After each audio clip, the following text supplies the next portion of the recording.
When LA Noire hit shelves in 2011, it felt like a revelation. A noir detective epic with next-gen visuals, lifelike performances, and an atmosphere ripped straight out of Hollywood's golden age. Critics called it groundbreaking, players were stunned by its depth, and Rockstar had another hit under its belt. But behind the smoke and mirrors, behind the fedoras and flashing badges, was a hellish development cycle that nearly destroyed everyone who worked on it. This is the full story of how LA Noire became a critical darling, while killing the studio that made it. In 2003, a new studio was formed in Sydney, Team Bondi, led by Brendan McNamara, the creative force behind The Getaway. McNamara's vision was nothing short of cinematic, a detective thriller set in a post-war Los Angeles, rendered in meticulous detail, real streets, real crimes, real faces. Sony believed in the concept, backing LA Noire as a PS3 exclusive, and it's easy to see why. McNamara wasn't just promising a game, he was promising an experience, a love letter to noir cinema with the open-world ambition of Grand Theft Auto, and a focus on facial performance that would let players become detectives, reading suspects as much as shooting them. But as with any Hollywood dream, there was a cost. The defining feature of LA Noire was motion scan, a technology that captured actors' performances in stunning detail. It was light years ahead of the industry. You could see a twitch of the eye, a nervous swallow, a subtle smirk. And the gameplay required you to see it. The interrogation system depended on this tech. Players had to observe every facial tick, every change in tone. It wasn't just a gimmick, it was the mechanic. This innovation came at a brutal cost. The tech was rigid. Scenes had to be filmed in 360-degree camera rigs and couldn't be edited like normal mocap. It meant rebuilding core systems just to support this one feature. It slowed development, strained the pipeline, and limited flexibility. Still, when it worked, it was magic. Critics called it the most human game ever made. Roger Ebert once questioned whether games could be art. LA Noire fired back with a smirk and said, "Hold my beer." But it wasn't just the faces. LA Noire felt like 1947. The streets were authentic reproductions of real LA landmarks. The fashion, the cars, the music. It was immersive in a way very few open worlds have achieved. The case files were pulled from real historical crimes. The writing was sharp. The performances, led by Mad Men's Aaron Staton as Cole Phelps, were layered, often ambiguous.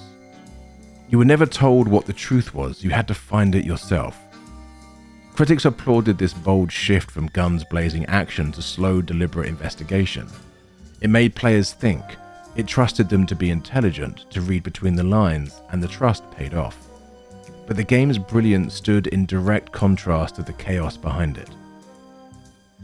By year 3, LA Noire wasn't a project, it was a prison.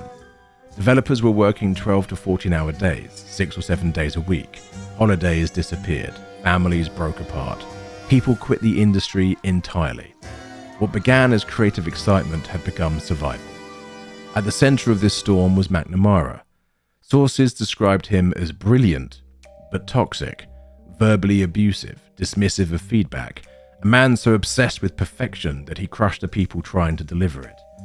Stories emerged of weddings being missed, breakdowns ignored, and entire teams redlining their health to meet impossible deadlines.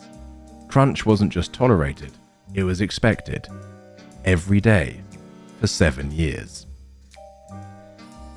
In 2011, after 7 years of development, LA Noire was finished. It was 3 discs on Xbox 360, pushing every hardware limit. 11 cases were cut just to get it to fit. But even as fans praised it as a work of art, those who made it were being erased from history. More than 100 developers were left out of the credits. Not forgotten, intentionally omitted. Entire departments were missing, and these weren't short-term contractors. These were people who had lived through the crunch, through the chaos, and still weren't acknowledged. In response, an anonymous group created LA Noire Credits, a website listing all of the names that should have been included. It was a digital graveyard of careers burned out and buried by the system. After Sony backed out, Rockstar took over as publisher. They pumped in funding, helped polish the gameplay, and guided the game across the finish line. And while Rockstar deserves credit for saving LA Noire, they also saw the rot inside. Insiders say Rockstar clashed heavily with McNamara. They respected the product, but couldn't deal with the process. And when the game shipped, Rockstar severed ties, quietly and permanently. They told other publishers not to work with Team Bondi, no more second chances. And yet despite everything, LA Noire worked. It received critical acclaim for its atmosphere, its innovation, its refusal to dumb things down. It was nominated for Game of the Year. It sold over 5 million copies. It proved that games could be slow, subtle, character-driven, and still succeed. Even today, its interrogation mechanics remain unmatched. No game has captured human expression with that much nuance. It wasn't just ahead of its time, it still is. The success wasn't enough. Not this time. The critical success couldn't shield the studio from its own sins. After the credit scandal broke and the reports of abuse spread, Team Bondi became untouchable.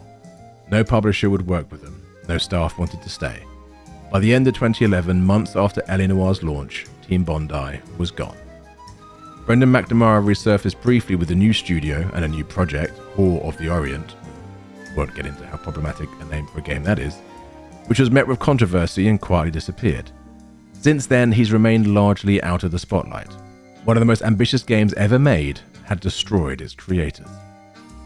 Today, LA Noire is a paradox. It's remembered with reverence for what it achieved, and with sorrow for what it cost.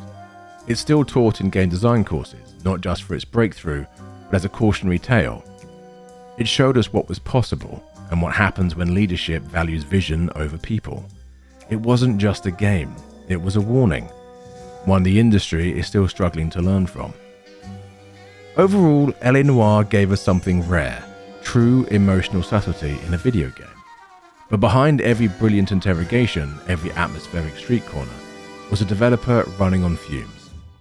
This is what happens when innovation meets obsession, when success buries the people who build it. And this is the legacy of LA Noire.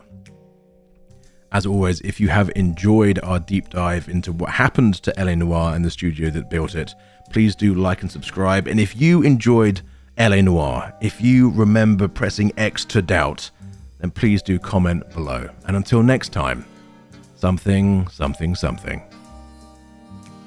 So I'm realizing while we're editing this video together and doing my research on the game that potentially LA Noire was actually a comedy, and it was just very subtle when it released. Everyone thought it was this incredible, noir detective story, but actually it was just a comedy the whole way through, and I'm only realizing maybe it was a comedy now.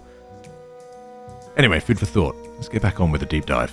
I'm presuming here in the United States, Consul General, it comes with the turf. You fuck young boys, Valdez. Are you a madman?